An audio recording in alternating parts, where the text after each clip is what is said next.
What is the T in MIT again? Technology.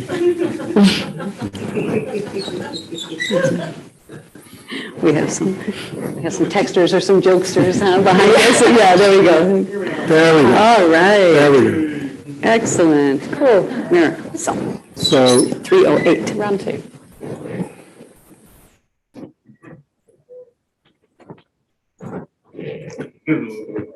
Hello, everyone. Welcome to the Massachusetts Institute of Technology. Here we're on the campus at MIT at the Media Lab in the Bartos Theater.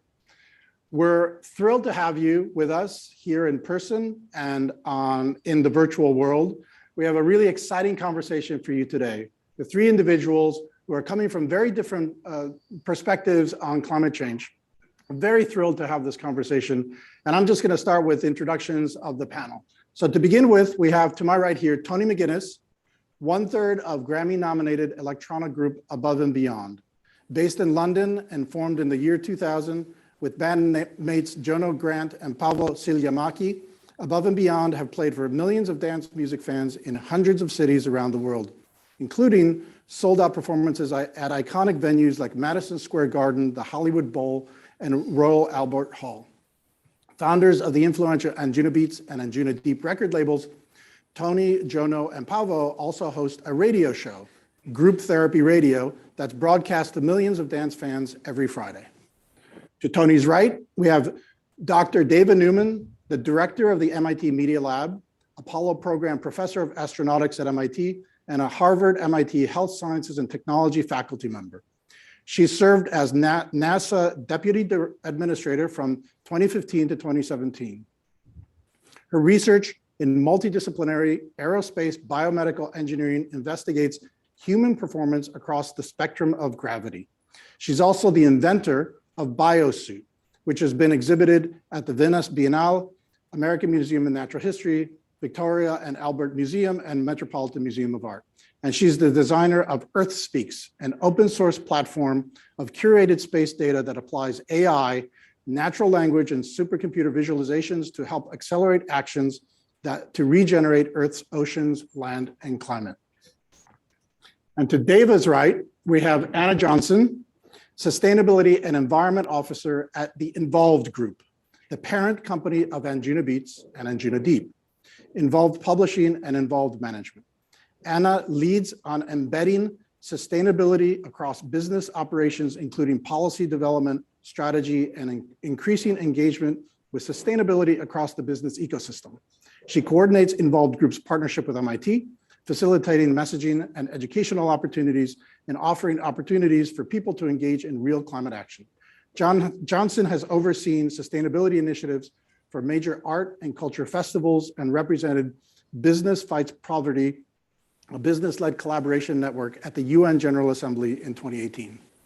And I'm John Fernandez. I'm the director here of the MIT Environmental Solutions Initiative, and I'm a professor of architecture. Much of the research that I have done has been in the built environment, energy efficient buildings, and in the last 10 to 12 years, I've been working in the field of sustainable cities. So thank you for being with us. As part of this introduction, we have a video clip for you. This is a video clip that highlights Above and Beyond and Deva's work and her words. So if we could run that video now.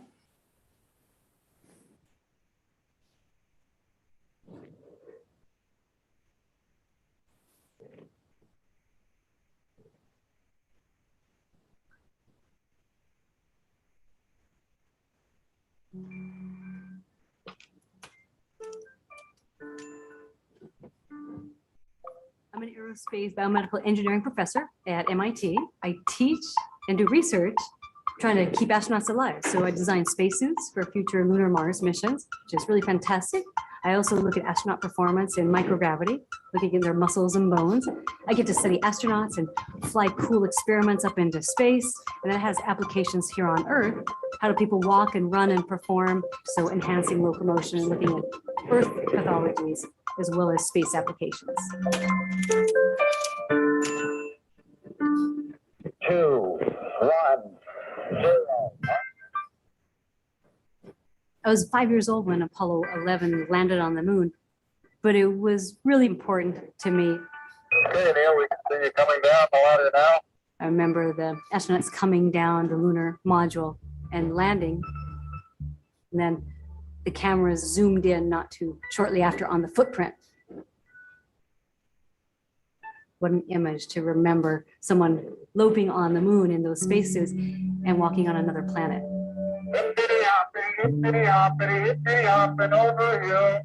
So I think it really did plant the seeds of my career in aerospace engineering.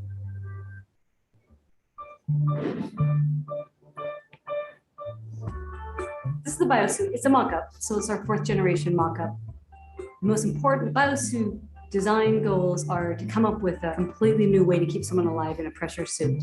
We want to provide a lot more locomotion and mobility, and we want the astronauts to use a lot less energy. I can move around for you. You can see I have a lot of flexibility. I can move my arms and legs. When we get to the moon and Mars, we're going to be on our knees. We're going to be digging, climbing. So I need it to be really mobile and flexible. And so that's the advantage of some of our designs. You guys do it with me. You can do calisthenics. The black lines allow me to fully move my arms and legs, but they still keep the structure.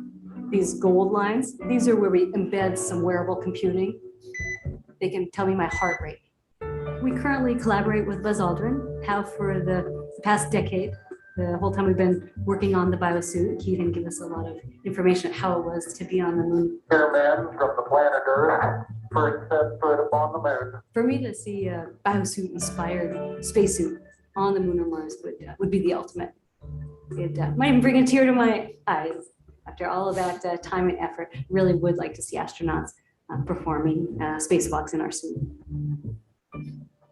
And it's so easy to turn the blind eye to light. It's so easy to bow your head and pray. And there are sometimes when you should try to find your voice. This is one voice you must find today. I hoping for a miracle as the ice caps melt away.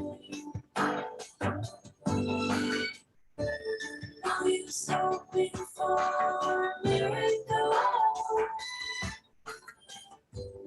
as the price will have to pay?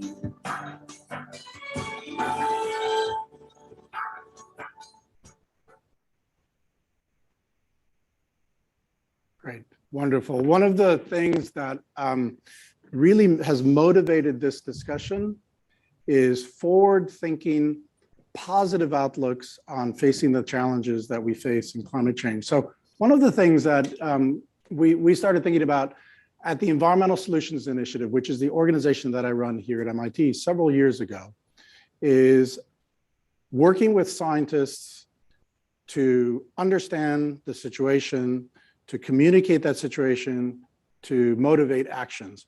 And part of the thinking in the early days was, how are we going to do that in a really massive way, scaled up kind of way?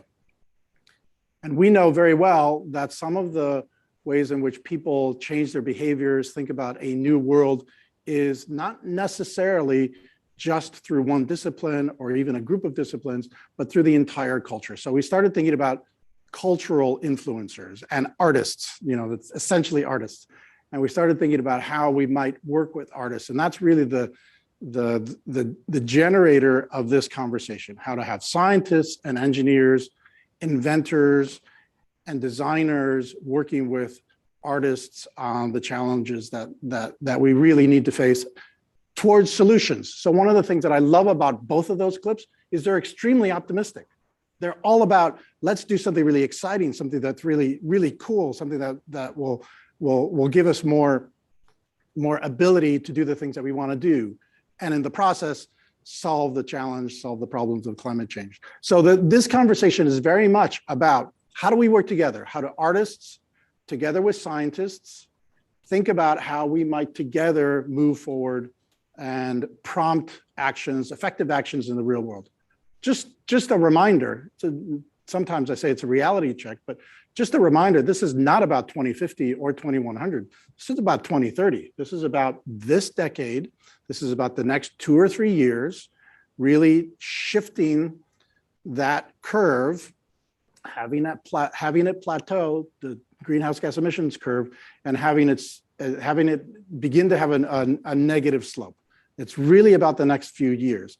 And it's not going to be done just with science and engineering. It's got to be done with artists and business and everyone else. So it's not only all of the above solutions, it's all of the above people coming together to solve this problem. So we're going to prompt a conversation between Tony, Deva, Anna, between an artist, engineer, scientist, inventor, and a sustainability expert on these themes. So I'm going to turn it first to a question to Deva. And this is a question I'd like Tony to answer as well. And I think we've talked about this last night. We talked about this. So as an engineer, scientist, public servant, I would also add inventor, appreciator of design, and many other things. Can you tell us the ways in which you've witnessed changes to the planet? So thanks, John, Tony, Anna. Great to be here with you. I'm just thrilled to be in your company and to have this amazing discussion. So I do approach it usually from a technological perspective. I have petabytes of satellite data coming down Earth, eyes on Earth. I call it Earth's vital signs. And so what do we do with all that data? The data is just the data, but that doesn't change the hearts and minds. So the differences that we're seeing, I can show you, 140 years of temperature data. I can show you ocean data, biodiversity data, but it's never going to be about the data. This urgency, 8 years to 2030. And so collaborating, bringing everyone to the table, the changes that I can swim now in New England. That's a lot of temperature rise that we're looking at, the Arctic melting, then to Antarctica. So, on the bucket list, amazing. But I was there to do scientific studies of the glaciers melting because they're melting much, much more quickly than our models. So our models are actually too conservative when we look at the ice melting, oceans, and I say, skin, it's very complex. There's no silver bullet. We're seeing the sea level rise. We're seeing the temperatures. Everyone's witnessed either fires or drought or civil inconvenience. And what about migration? So in terms of what are we seeing? It's always about people. Again, so back to is the scientists studying it, having the data from our satellites looking down, but also flying airplanes into the atmosphere just to make sure we can get even more precise measurements of CO2 and methane on the ground. We have the sensors. And then what can we do with it all together? Because again, I'm so happy to be in the middle of both of you and say, how do we change human behavior? That's the part I don't know how to do. I can have the technology, I can give precision measurements, I can study it, but really at the end of the day, we have to change human behavior, and that's so hard. And I think the best way that I know how to do it is with artists and experiences. You can have one moving experience that, you wake up tomorrow and maybe you're going to do something a little different. And so bringing everyone together to really change the hearts and the minds based on the scientific data, based on the technology and precision. But at the end of the day, how do we collectively make the world work for 100% of humanity? And I mean, all living things, humans and all living things. And so I turn to my colleagues on the left and right, and John, you as well, to say, okay, that's the big task we have ahead of us. We have the vital signs. How come we don't wake up every day? I wake, hey, Alexa, what's the temperature out, right? But I want to just wake up every day. Hey, Earth, how are you doing? She'd say, not too well, Dave, I'm running a fever. I don't get to go to work. I say, well, what can I do to help? A little thing, not overwhelming.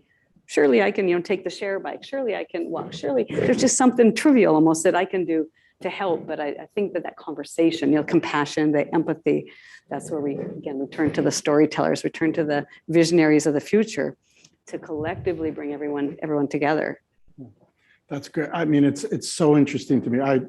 I daily count myself to be just so privileged to be able to talk to Tony and Deva and regularly meet with people like Anna on these questions. In fact, last night you were saying it's all about the data. You said that last night, actually. And so this is super interesting to me that, when I find myself in that space between scientists who are very well aware that the research paper may not convince people, or may not prompt people for action. Of course, the research paper and the research motivates everything, though. We have to know what's going on. And we would not be talking about climate without the fundamental physics behind and the understanding of that. But again, you know, on the artist side, well, there's so much interest and passion about a better world. But last night you said it's all about the data. Well, I mean, it is for me, but in some ways the opposite end of the spectrum from David's big data story. For me, this whole thing started with my own eyes and my love for scuba diving. I'm not sure if scuba divers are the canary in the gold mine for climate change, but we have been experiencing in the last 20 years a degradation of our favorite hobby. Selfishly, I guess you could describe it in that way, which is really quite alarming. I started diving in the mid-90s and started going further and further away from the UK. And the ultimate destination was a place in Micronesia called Palau. The president of Palau recently spoke at the COP26 conference. And I went there in 96, I think was the first time I went there, and discovered probably one of the most dramatic and beautiful places on earth I've ever seen. It looks like, from the air, it looks like bits of broccoli in blue gravy. It is absolutely stunning. And below the surface of the water was the best diving I've experienced anywhere in the world. Big pelagic fish, a shark on every dive was what we glibly said when we got back in the boat. And what you would see in diving in 1996 in Palau is that the first 10 meters of coral was the most exciting, the most colorful, the most alive, the richest, closest to the surface, more oxygen, there's more sunlight. And then I went back to Palau many years later, 2001, after a big El Nino event, which I think happened in 1997. And from the aircraft, it still looks the same, these beautiful bits of broccoli and a blue gravy, and I'm really looking forward to my first dive. And immediately you put your face under the water and you're looking at the surface of the moon. And that, I think, was a horrible shock to see this, I suppose, a playground. I mean, I'm aware that being able to go scuba diving on the other side of the earth is a huge privilege to me. And I'm not glibly thinking it's there for my entertainment, but as a thing to do in my spare time, it went from being something very exciting and very vital to being something very depressing and very sad. And I think I sort of parked that feeling. I stopped diving pretty much in the mid-2000s. I occasionally would go when I was on tour with Above and Beyond, but it stopped being this thing that I needed to do. And I didn't really think about it until I started going out with a girl who wanted to go scuba diving again. And I thought, I know where we could go. We can go to the Maldives. This is a place I went to in 1996 or something like that. Beautiful islands. They look dramatic from the boat, which I think is a big part when you're on holiday for a week. And the diving was easy, shallow, sandy coral reefs, the top of the atoll, not much current. Be great for somebody, a beginner. Immediately, I got back to the Maldives. I think I went in 2018, it was, or 19. They looked different. My memory of the Maldives was this sort of fringe of trees and this kind of rhomboid of white sand, quite striking and quite beautiful. But it seemed to me like the sand had got smaller somehow. In my head, I didn't remember the islands looking like a fringe of trees and a kind of tiny line of sand. So that was the first thing I was thinking, oh, it's not as nice looking as it used to be.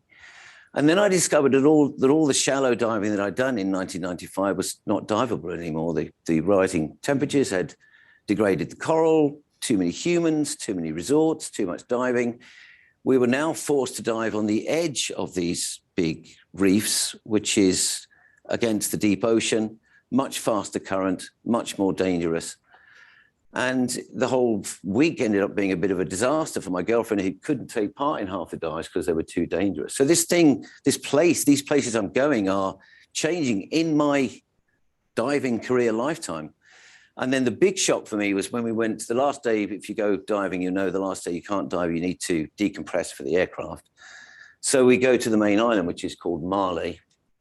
And I've been there obviously once before, 20 years before, but now everywhere in doorways were sandbags. And that, to see a bank with some ugly sandbags in the doorway, a bank's kind of a would-be affluent business with a brand image to to preserve, but the rising sea levels have meant that they need sandbags out there. So I think for me that I just came away shocked and stunned, thinking this is no longer something that glibly I can forecast is going to happen for my kids. This is happening to me right now. And the last part of the story, because I think you're right about the data, I read a book that basically explained what's going, it's called The Uninhabitable Earth. And I think that really sort of tipped me over the edge. I was like, this is probably the most important thing for living beings now. And that's sort of where I've remained ever since. And these thoughts, I think, probably shared and maybe in a different way by your bandmates, Juno and Pablo. And that prompted a conversation with Above and Beyond. Actually, I really want to say that, you know, my PhD student, Norhan Bayomi, made the connection because she's an artist herself. And this connection between the academy and the music industry at first was super tenuous, just this personal connection. But we found that there is an enormous interest, an enormous appetite. And you can see in the music industry generally, there is a move towards really coming to terms with the carbon emissions from the industry itself. But then the other side of this coin, again, which I really want to emphasize, is the potential for the music industry to serve as a catalyst for actions and awareness and everything else. And so, you know, that's a lot of high-minded talk. How do you make it work, Anna? I mean, what do you do? Because you're the person, literally, in Anjunabeats and Anjunadeep, who will take in the involved group generally, who will take these thoughts and begin to develop action plans on what are the next steps. And so what are you thinking? How do we tackle this?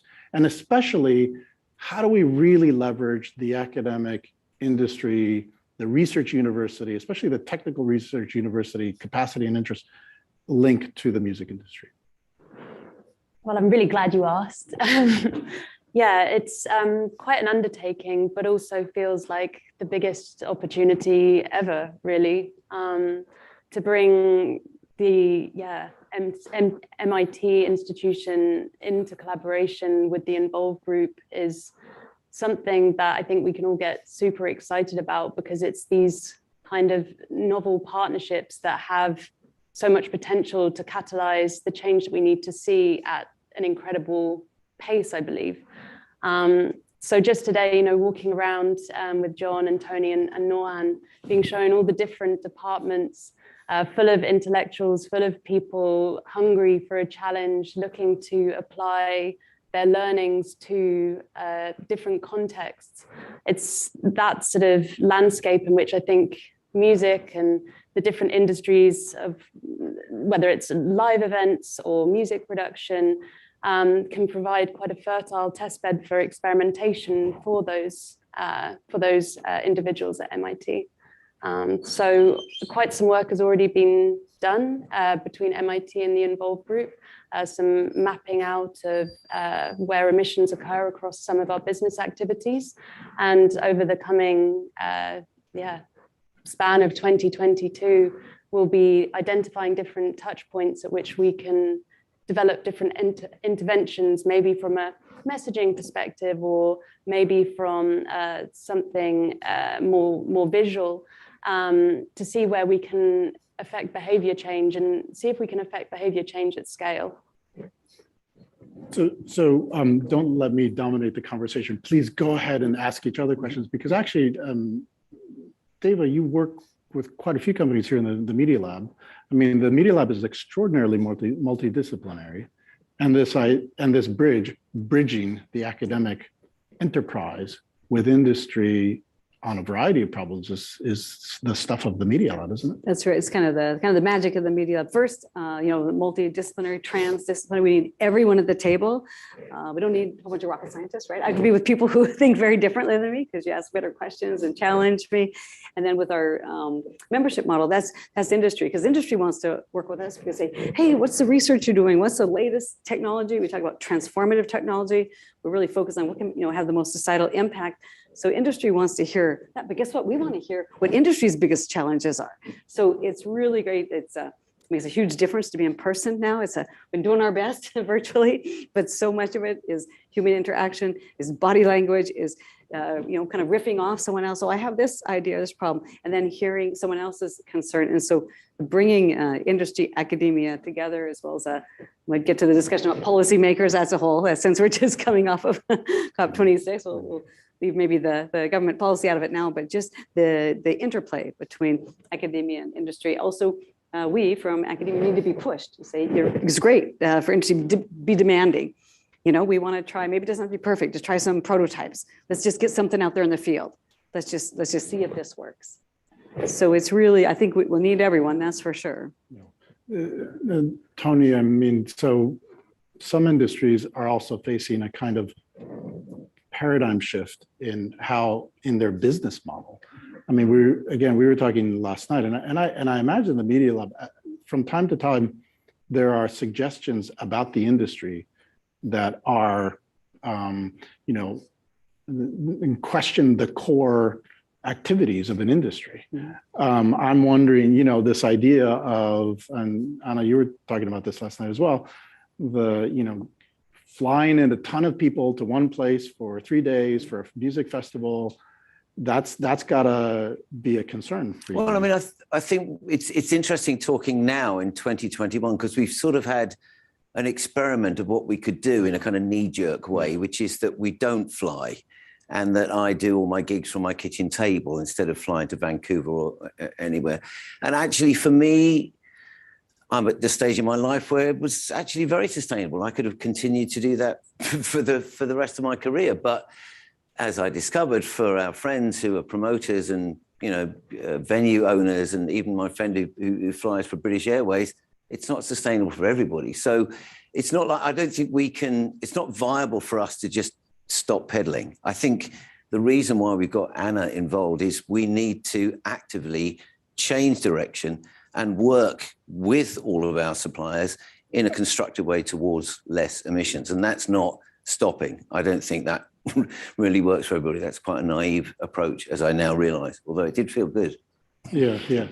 And Anna, that must also be something that you're thinking about. Do you threaten the existing business model to reduce carbon emissions? I think that's a question for any industry, but music industry, I think this is part of the discussion, right? Yes and no. I mean, I think there's scope to reimagine how we do things better, but in order to perhaps get there, how do we envisage what that future could look like? And once you have that picture in mind, then you sort of track your way up towards how you get there. But in my position, I'm determined that we take as many people on that journey with us as possible, because finding balance means that, the world is a equitable and just and healthy place for all in the end. And everybody who's involved in our industry deserves to enjoy that too. I mean, ultimately, what we're trying to do is preserve life on Earth, and I kind of feel like entertainment and music and culture is that thing that we want to preserve. So we can't just stop. Yeah. I'd like to shift the conversation a little bit towards it's the question the point we alluded to earlier, and that is an artist that performs in real time in front of large groups of people has an extraordinary power, extraordinary presence.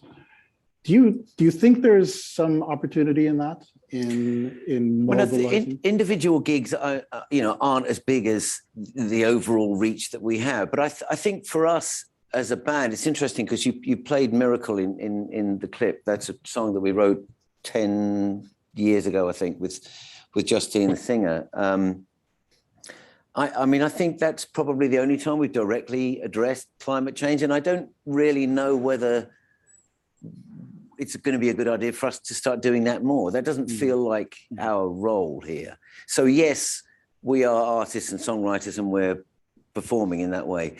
But I think the relationship that we have in the selection of people here who call themselves the Boston, Anjuna family, our audience, the reach that we have, the community that we've built, I think we talk to them about lots of different things.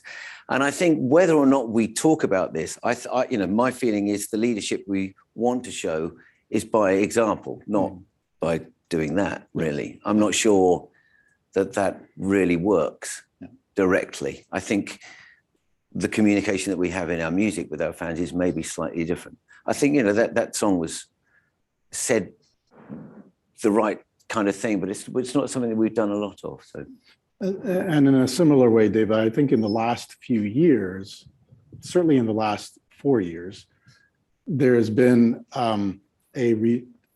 really a flowering of the idea that scientists communicating, there's nothing to be ashamed of. And in fact, maybe it should be part of the scientist's role, some scientists at least. And there have been a number of articles, editorials in Science and Nature both about how, especially young scientists, learning to communicate effectively and for a purpose, their own research, but science in general, the value of science and making sure that we protect science.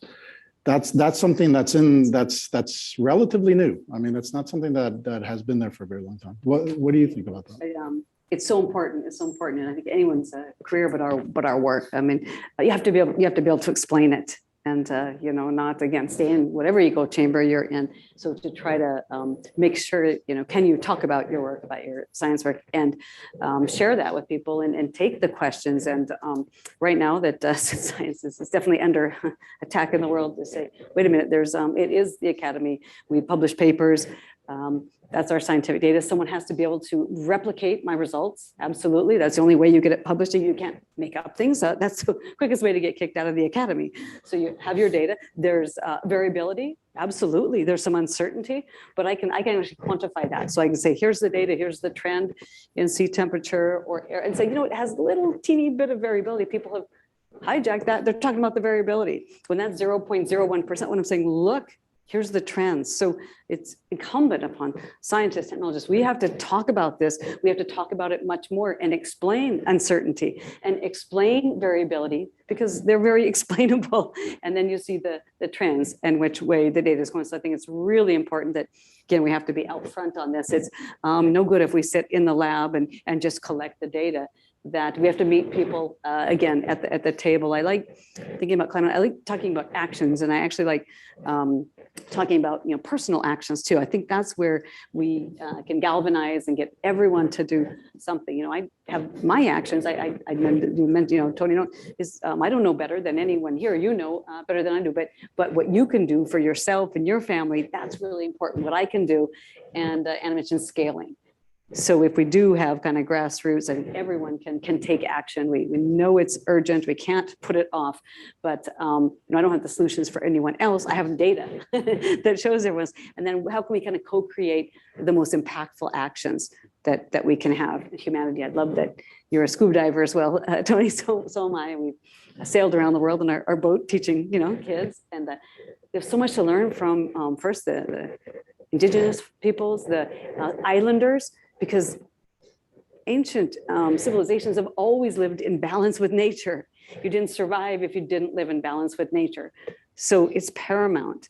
Lots of us in the urbans and metropolises now, we forgot that. So I think we really do need to take those lessons learned, those actions of living in harmony, and island peoples, of course, they're the most affected by climate and temperature and sea levels, but also they have so many of the ideas that are the actions that will be really beneficial. So I am optimistic about that, but we have to be listening to those good ideas, those actions that really can scale, hopefully. Hannah, one of the things that we've done recently is to collect data, to run survey and collect data on an event, The Weekender. Could you say a little bit about what you found from that data? Getting into the weeds a little bit about in a specific activity, music experience, where is the low-hanging fruit? What do you see these days? So it was just such a wonderful time at the Weekender in London, speaking to hundreds and hundreds of audience members, crew members, artists, everybody involved in bringing the thing to life. And we explored people's level of awareness of the issues around climate change and environmental degradation. And what was really interesting was that there was clearly a lot of awareness of the issue across those different stakeholders, and what felt like a real genuine level of concern, and also a sort of motivation to want to deepen the understanding of what their contribution on a personal level really meant.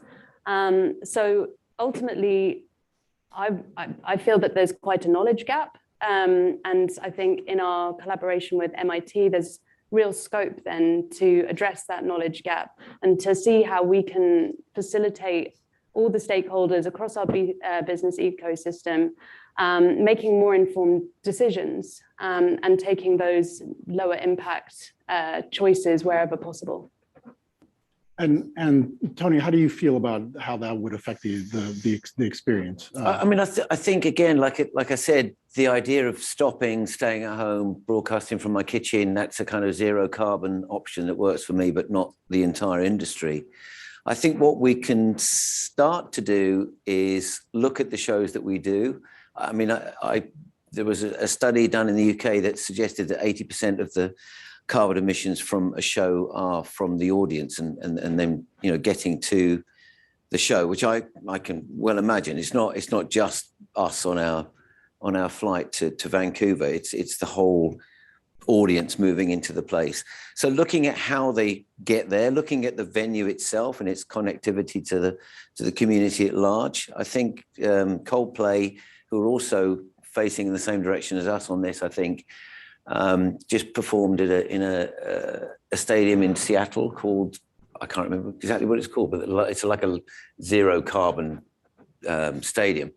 And he made a pronouncement during the gig, in fact, which it was videoed and shown on Amazon. And I was hoping to get more explanation from him as to what that meant. But I think if we can start to make choices about where we play, which will limit our carbon emissions, I think everybody, and again, do it in a gradual way so that people can start to make changes to their business. I think that's how I envisage it going. I don't think we're going to go to the end game. We need to get to a point in 2050 where we don't emit any carbon. But I think what we need to do is just get people aligned in the right direction, start getting some data on the things that we do, how we get to a venue, the venues that we play, the power that they use, what electrical grid it's plugged into, all these sorts of things can make a difference. But just I think the more information that we've got about the places that we're playing and the kind of activities that we do, it's going to help us make better choices. I'm curious about your early days as an artist. If you could tell us a little bit about how that came about, but with a twist. If you were doing it again, if you were starting again, how would all of this change your thoughts about how to be an artist, or would it? In other words, all of this discussion about, I mean, there are a number of young people in the audience, and so what would this mean to you as a young artist starting off? Are you, would it change anything, or? I'm not, I mean, I think we were talking about this at lunch. DJs are uniquely small in terms of their touring party. If you're, when we do acoustic, acoustic was the live gig that you maybe saw in the video. There's 30 people on the road. There's 4 trucks. There's, a huge amount of stuff moving about. When you start out as a DJ, you're just one person with an air ticket, and you can be in Kuala Lumpur on Friday night and Seoul on Saturday night, as I discovered to my horror when I realized that they're far apart as London and Chicago, but there are agents sitting in an office in London. It's Asia, So we still do, I think, an enormous amount of flying. I guess I would like to imagine what that was like and the toll it was going to take on my mind and body as we got busier and busier, and maybe do something different about that. But I think what we did was we didn't really have a plan when we started. We just tried to be aware of what everything was happening around us and adapt as we needed to. I mean, we were talking last night about now the need for everybody to communicate. Our job description, whatever line of work we're in, has now taken on the role of PR agency and advertising agency and broadcast. You know, we're all doing that, whether we're artists with an Instagram account or, you know, an influencer. So we're all changing what we do. I'm not sure that I could have predicted that or whether we would have had the means to predict it. So I'm not sure. Everything's been happening in a kind of evolutionary small step, I suppose. So and Dave, in a similar way, you know, a postdoc looking to the first assistant professor position in across fields. How do you think it's changing the way that the academy, the young academy, is coming into you know, their own? Yeah, I hope drastically. I mean, I think siloed departments are a thing of the past. You have to be kind of polymaths. We need people that just the humanities challenges, climate, freshwater, exploration. For me, these are huge challenges. And so for people who are trained, and at least you might be expert one or two things, but to be able to even speak the other language, literally, if it's science or math or art, so that you can understand. And that's what people, the students are always way ahead of us. So students know they want multidisciplinary training, not just one thing, this or that. And there's foundational material, of course. So I think it also depends at undergraduate or the graduate level, but I think those faculty jobs are the future. Of course, I'm biased. You know, it's gonna span art and science. It's gonna span engineering, design. If we're really smart, we'd, you know, not just one person to do it all, but you get all four people at the table and go across the disciplines. That's exciting, but also more important than just being exciting and inspiring. That's usually how breakthroughs work. That's so if we're really looking to have impact, it's going to be the teams of people that are trained, you know, going to cross the disciplines and the multidisciplinary, because we want to, going forward, I think we want to, you know, we want to have the transdisciplinary work. We do really want to transcend the individual silos. So hopefully that's the faculty of the future. That's, I know who we'll be hiring here, looking for people who are, one thing about our MIT students too is for undergraduate, I think 90% of them are musicians. oh wow. Yeah. Right. So they're scientists and engineers and mathematicians and economists, but 90% are pretty well accomplished musicians as well. So it does go together. Yeah. It does go together. And so that's really important, I think, going forward. There's new opportunities. We have to create new academia, new opportunities that are really multidisciplinary. Great. We're going to segue into some audience questions. So if you have a question, I believe, please come up to this microphone here, or that one there. Yeah, the two microphones. Please go ahead and do that. In the meantime, I have a question from online. So anyone, can you reflect on the arts' unique capacity to build empathy across divisions, across division? I think in particular about those with wealth and geographic luck, truly taking in the situation faced by billions of people on front lines of catastrophe unless we step up. Big question. Yeah. Should speak about the arts. I'll go. So I think the first part, the art, and this is a question I have too, on the art's unique capacity to build empathy across divisions.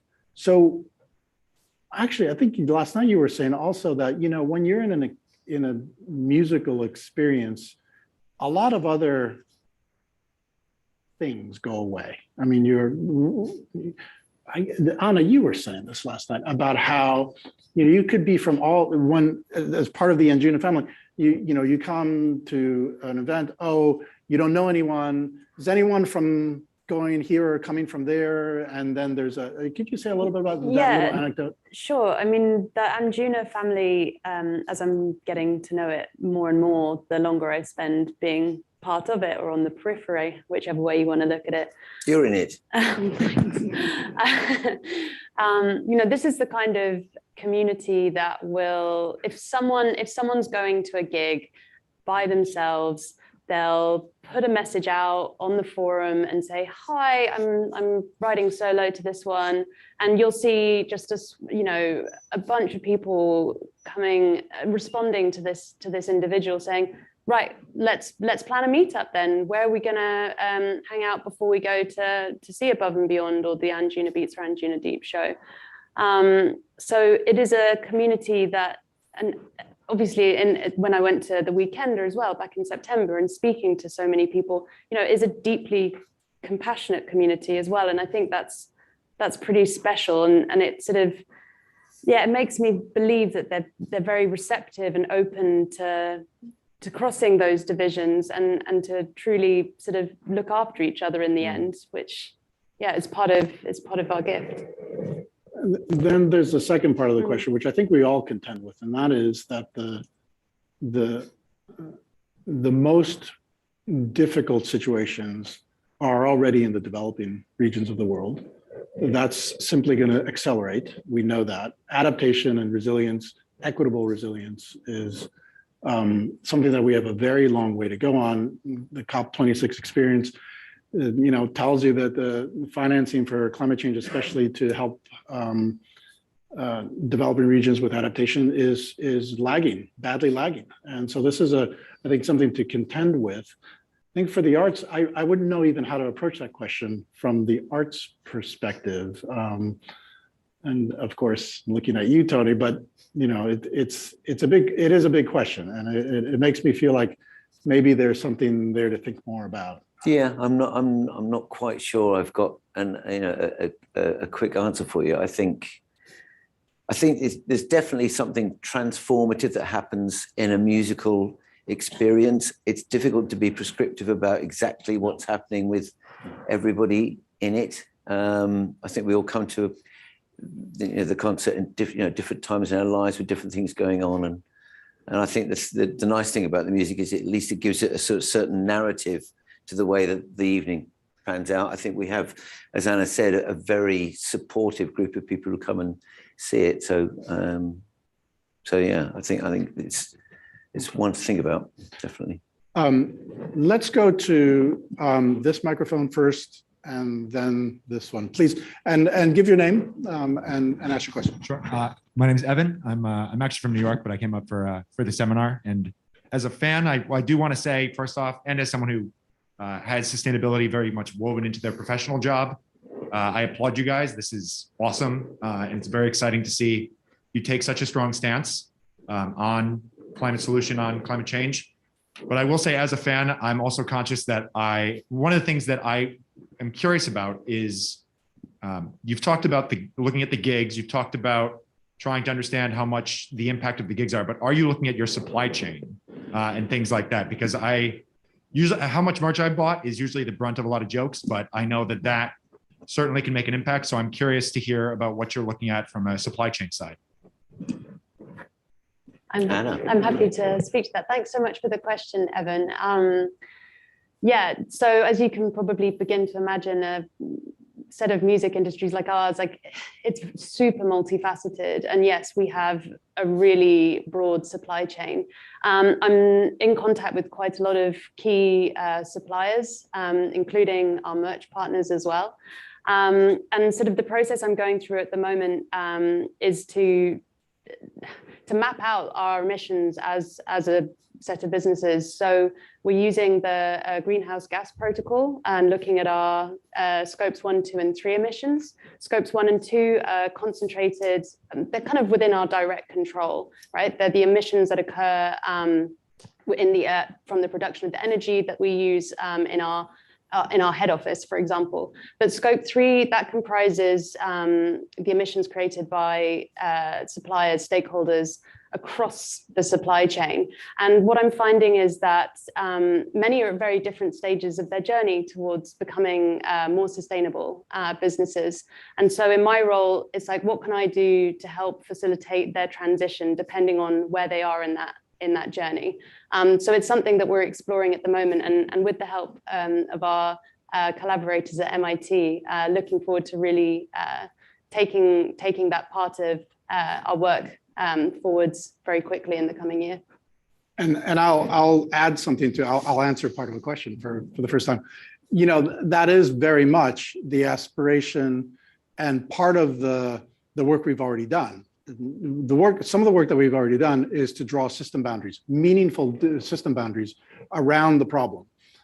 And the problem or the situation being, so system boundary around merchandise, a system boundary around streaming, live events, and then to do an accounting, input and output, and to apply some system dynamics to that system so that you actually understand it without over modeling it. We're just modeling those things that you need for meaningful policy recommendations or, you know, business decisions. And that's, you know, a lot of that is what we do, and that's part of the partnership.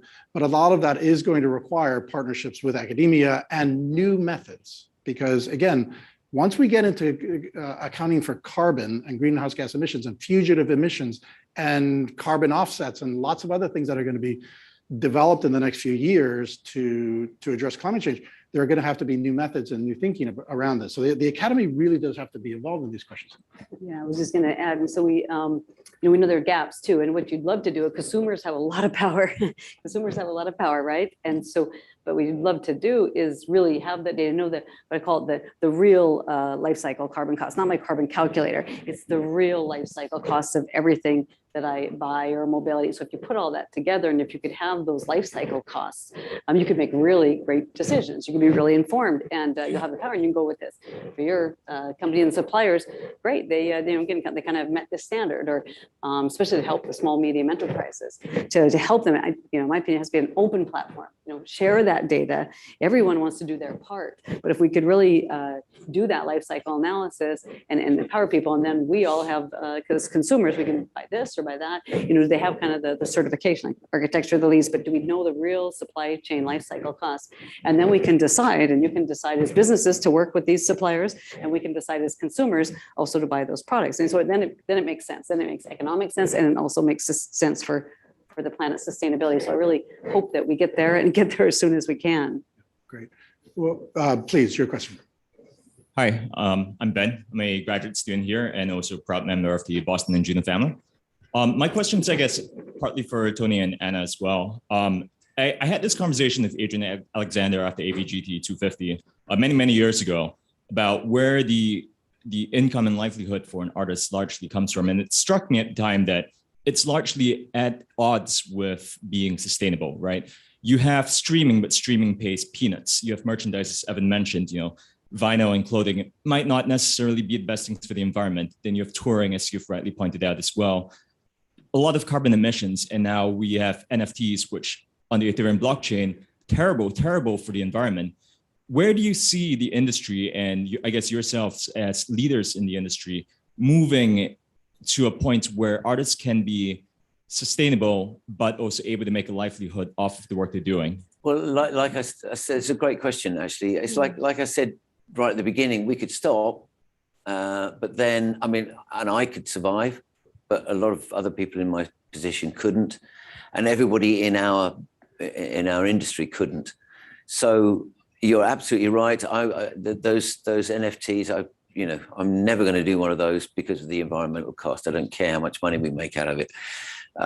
So I think all we can do, at least in my mind, is point in the right direction, start making steps so we're reducing. I think a lot of the way that the money is distributed in industry exists because it's easy to fly somebody from London to Tokyo and make them do a gig. If it's slightly harder to do that, then I think we're going to need to think again. I don't think there's a solution for that right now, but we're hoping we're going to get there step by step. Thank you, Ben. Before we get to your question, just wanted to just read this. It's actually more of a comment than anything else. A number of online listeners have found the stories, your scuba stories about indigenous peoples sailing around the world and seeing changes, very moving. And potentially the stuff of art, the stuff of those stories, the matter for songs. This is just a comment. And of course, I'm very reticent to suggest that the art should go one direction or another, because that's up to you. But that is a comment, and it's a comment that's coming from several listeners online. So just wanted to note that. Your question, please. Hi there, my name is Adam. I'm a local grad student who was in a bit of the big tech industry and realized that there's a lot better things we can be doing. So learning how to exactly speak more of those languages across different social sciences and sciences. One big thing I was curious about was you were speaking of the behavior incentives and how there's a lot of behavior changes wanted. And you were saying through your surveys, you found that there is enthusiasm for making climate action, but it seems like there's a gap between business and institutions with what individuals are wanting to do and what they can do to make larger impacts. Where do you guys see an opportunity for more of those bigger businesses and bigger institutions to come back in line with what consumers want? I guess if people start voting with their wallets, and there are companies that are doing better than others that are doing the right thing, maybe it'll catch on. I guess that's what we can hope for. I mean, I'm not in any kind of forum with the people who run ICI or Shell, so I don't have a way of communicating with them. But I think, you know, it's been interesting hearing some of the questions and the viewpoint of our audience here. People who are in the Anjuna family already on this path with us who may work in different industries. So I think, you know, your idea about us being able to communicate meaningfully to an audience, I'm hoping that's going to happen outside of that audience with people that they come in contact with. I think all we can do is lead by example. Not all we can do, but I think the most efficient thing we can do is lead by example, personally. Great, thank you. Thank you, Adam. A question that's right at the nexus of art and science is, considering the prevalent or the emerging and growing distrust in science, to what extent do you think the music industry can close the gap between academic research and the general audience? That's the question. I actually don't think that there's the question was a prevalent distrust in science. I don't think there's a prevalent distrust.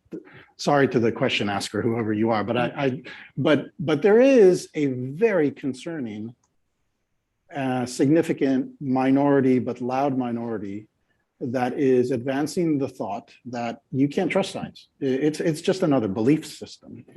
And this nexus between science and art and the kind of trust that one has in artists, is there something there? Is there something for artists to do on this question?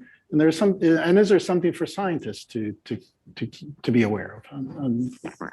It's kind of a big question, a general question. I can't think of anything off the top of my head. The question was to close the gap. So, like, literally, do you close the gap, the trust gap? I'm not. I think maybe there's something in the way that we go about gaining that trust that we can help scientists learn. I do feel like we've become, like I said before, you know, musicians have. Well, it used to be you'd be in a band and you go into a recording studio and this person would record you, and then that person would mix your record, and then somebody else would master it. Now we have to do all of that and be our own PR agents and sell our brands. I think, you know, maybe there's some not education sounds so pompous, but some examples we can give of how we've had to become multidisciplinary, not just making music, but running a record label and, you know, doing TV shows and whatever else it might be. I'm not sure. Maybe that's one way we can help. I'm not sure that trust in musicians and music is transferable. Yeah. Scientists are about data and But the anyway, yeah. communications is important, and calling it what it is.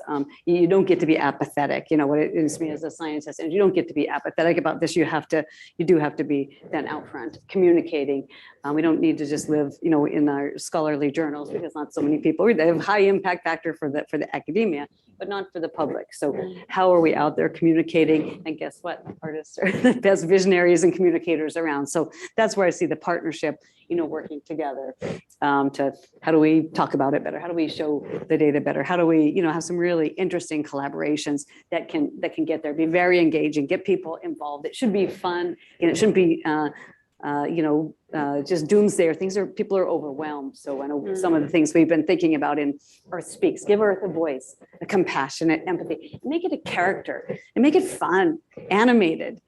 So I think also as, the science, we have to get out of our formal shell and let's have fun, make it be interactive, artistic. And so maybe there's ground there where we do come together and show the data and also call it what it is. Because they're not theories, this is collected data, show people where the data came from, as I said before, the variability, and present that, and maybe go from there. So there seems like nice opportunity to work together. And Anna, that's exactly one of the things that you found from the survey that people were asking for.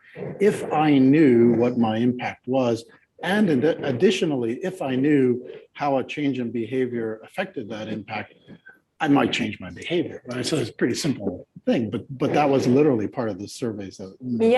Absolutely. Like, people want to have a more granular understanding of what their personal contribution to the problem is, but they want to be given information that has like a more of a purpose to it, something that they can really use to take action on climate and environmental degradation issues. So this is a huge opportunity. I might just add for, a huge, immersive simulation. I mean, again, when you literally, live in the data, it's active learning. You have your hands on the simulation of the knobs. And if I do this, this is what it costs. If I do this is, and we can easily, verify, okay, what's running behind the scenes? The models, are these believable? Do they come from, the major entities that are agreed upon data and emissions? They don't have to be perfect. But I love the idea of in digitally and then through music, immersing people in that environment. Seems like a multiplayer game where everyone gets to contribute. To me, it's citizen science. We did that huge. You let everyone come to Jupiter. As it's citizen science. Here's the data. Well, people love data and learning from it, and so you just need to make that, I think, very open and give people the tools to use it, play around with it. And people will create, I'm sure, amazing, not just understanding and knowledge, but also probably some wonderful, beautiful representations of it as well. That's just such a wonderful thought, because again, at the beginning of this whole thing, what I wanted to emphasize was those videos were so positive, and I wanted to emphasize that and note that. We'll take this question. We are coming to the end of questions here online, it seems. So why don't we take this question? I think after your question and the answers, just some closing remarks from each of you. I will prompt that, bear with me here. I will prompt that with the thought that, so we've engaged in this emerging partnership with the Involve group. Our intent is to, at a variety of levels, but very simply put, first of all, to be a resource, a scientific resource, and for the Environmental Solutions Initiative to act as essentially the portal to MIT. So when you have a need, when you're considering, and this is the example I often give, a carbon offset program, well, let's get John Sturman and Chris Knittel and others who are experts in this at a roundtable to be able to advise you. And that for me that doesn't take away anything from the academic enterprise, right? But what it does is it lends a real-time, just-in-time need for information to make the right decision. So that's at one level. But at the other level, what we really would like to know from you as we get to know each other better, there will have to be some technology breakthroughs. So, and there may be some technology breakthroughs that are advantageous. So when you run a festival in a place that's remote from everywhere, from anywhere, people fly in, can we do that better? So is there, zero carbon aviation? is there a way in which that festival, the energy consumption, production consumption on site gets to be a net positive for the environment? I think these are also technology questions. So as we get to know better the way you do things and maybe how you shift doing things, working with you on novel technology solutions is also part of this. And again, we will act as a guide to MIT, people at the Media Lab, and everywhere else for you in that regard. So that's just to prompt closing remarks. After we get this question and then the answers, please. Thank you all for coming today. My name is John, and I'm a graduate student in the IDM program here. And Tony, I actually attended a concert by Above and Beyond in 2010 and did not realize that you were coming in today. I think I saw the title of this talk and I was like, oh, that looks great. I want to check it out. So that was way long ago before I thought I would even end up here at MIT. My question is around how to foster the right environment for these breakthrough ideas to emerge. So Anna, you were talking earlier about how, attending a music event is not exactly sustainable if you have people flying in from all over the world. And David, the Media Lab is there to come up with these radical new ways of experiencing life, through technologies and by bringing together different disciplines. So it seems to me that right now, just getting the overview on a panel has already been a big step in the right direction. But how do you let that kernel of an idea or this possibility of kind of reimagining what music experiences could be for a more sustainable world? How do you allow that to accelerate faster? How do you create the environment for more of us students to be involved, or not even students, but people outside of MIT, those who are in places that people have great ideas everywhere, right? So just curious what all your thoughts are on that. These are really good questions. They're almost impossible to answer off the bat.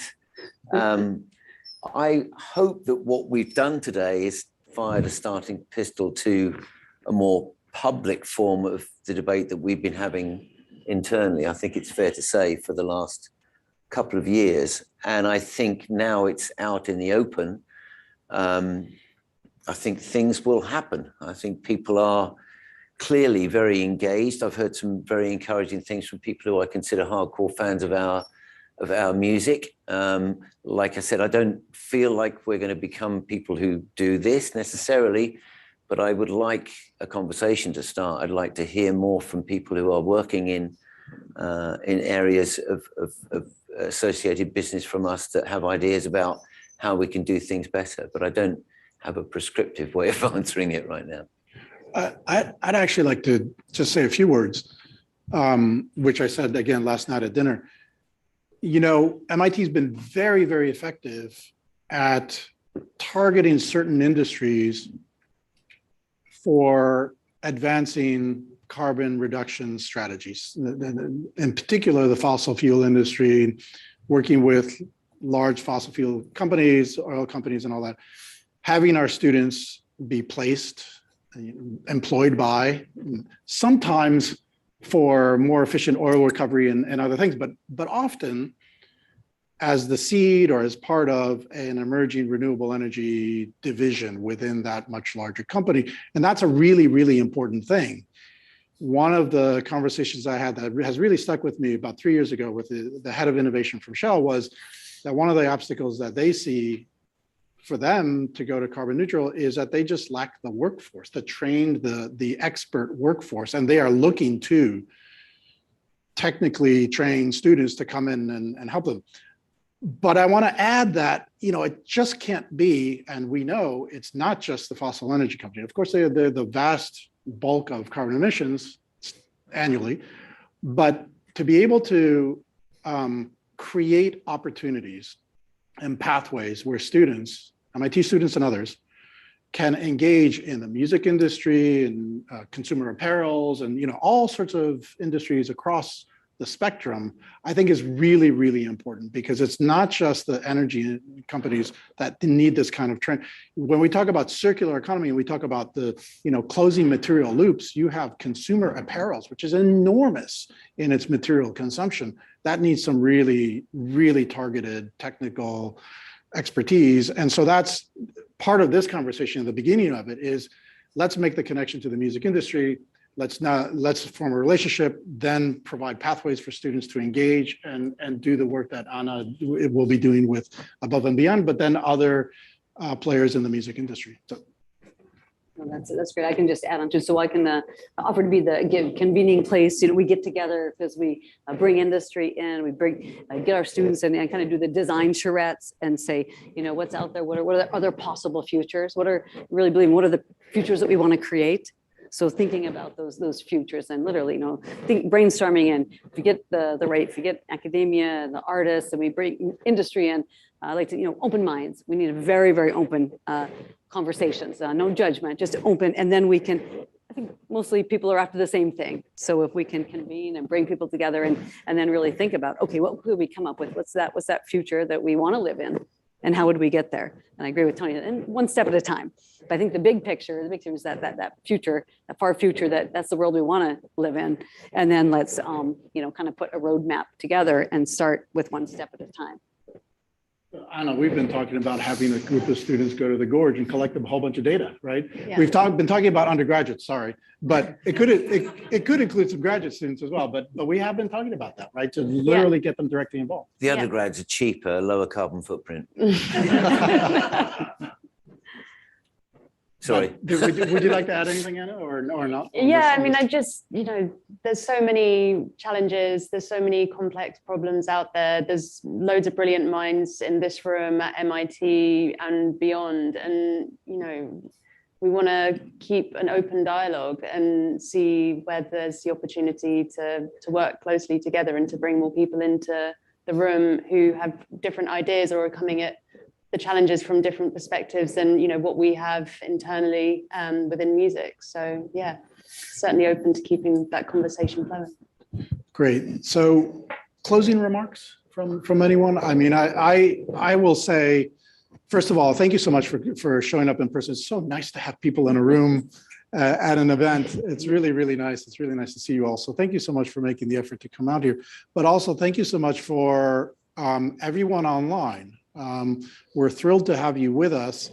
This is just the beginning. So we are launching this initiative through the Environmental Solutions Initiative here at MIT, and stay tuned for more. Any closing remarks? I would, yes. I mean, part of my story of how I got engaged or alerted to the reality of climate change involves the Maldives. And what was lovely about this morning, I mean, this is the first time I've been to MIT. It's the first time I've met John in person, and we're walking around some of the labs. I'm reading Bill Gates's book on how we avert climate disaster. And one of the things he keeps referring to is we're going to need some innovation in that area. But he sort of punts it down into the long grass a little bit. And I'm like, well, where is it? And then today I saw some of it. And that for me was hugely reassuring. I think I will be able to sleep better. We were in the lab of Skylar, what's his name? Skylar Tibbets. And weirdly, he's just come back from the Maldives, where they're testing technology, where they're kind of doing judo on the ocean water to rebuild the islands by using the ocean currents, putting shapes in the water to kind of put them back to their original majesty. So for me, it was quite moving actually to hear that story and to see such an incredibly innovative way of doing it with no energy. I was like, I'm really, really glad to have been able to open this pathway for communication and my involvement in meeting these other people. I think it's going to be good for me, and hopefully that will rub off on others. It's just the beginning, Tony. Yeah, it's great too. I would just thank you all for being here, and thanks folks online. That's where we're going in the future. So that there might be a few people, here in person. It's great to see you all, and but open it up to everyone. And we're really, that's learning experiences of the future, maybe music of the future too. How do we get that right so everyone gets to have a great experience, whether in person but opening it up to the world? I think there's really it's an amazing opportunity. That anything the pandemic has taught us is let's rethink this. Let's rethink this. With the urgency of climate, what can we all do? I remain optimistic. Surely we can co-create some wonderful solutions, some different actions that we can. We love to do experiments at MIT, so let's just run some. Tyler's, let's just run some experiments. No idea is a bad idea. So you all have amazing things to contribute. So bring your ideas. Maybe we can be ESI be the idea portal. And again, all ideas are good. They're all wanted. We can take them and see which ones we can move forward and just start making progress. So I'm excited about a positive future. So we can look back on ourselves and say we did everything we could. We woke up every day and said, well, I did a little something that hopefully is positive for the earth and humanity and the living beings. Thanks. I'm so humbled to be speaking alongside the three of you, but also for everyone who's come today and it's either in the room or watching online. In my role, I am often very overwhelmed, and it's very reassuring, refreshing to feel as supported as I do in this room, because from my position of being, fortunate, I have a roof over my head, I can afford to eat. It's a real privilege to be doing this kind of work, and with the input, the intellect, and I think the will that we all have collectively change at scale. It makes it, it gives me a sense of hope, and I'm very grateful. So thank you. Well, thank you to the panelists, Anna, David, and Tony. Thank you to everyone for joining us, and stay safe and be well. Bye-bye.